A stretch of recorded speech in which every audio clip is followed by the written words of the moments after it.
Souvenons-nous de Charlie. La liberté, ce n'est ni la haine, ni la violence, ni le chaos. La liberté, c'est la paix publique, celle que toutes les forces de sécurité défendent au quotidien. En janvier 2015, ils étaient applaudis, félicités.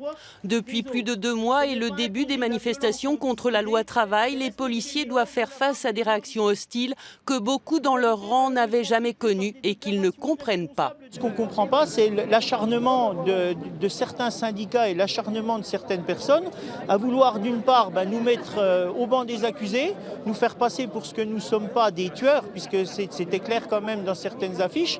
Un policier ou une matraque avec une tache de sang, c'est très révélateur et très significatif. Et cette escalade-là et ce schéma-là, on n'en veut absolument pas. Ce que veulent les policiers, c'est davantage de considération. Ils ont le soutien de la population, de leur ministre de tutelle aussi, Bernard Cazeneuve, qui a dénoncé fermement les violences à leur encontre qui partout vont crescendo. C'est quand même un déferlement de violence, avec des objets incendiaires de plus en plus imaginatifs, des projectiles de toutes sortes contre les policiers, quelque chose...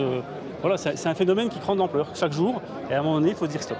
Stop avant un drame. Demain, pour assurer leur mission de maintien de l'ordre, ces CRS retourneront sur le terrain sans crainte, malgré un climat de plus en plus tendu. On a une formation très particulière, on s'entraîne régulièrement, le plus possible, et c'est nos réflexes qui jouent.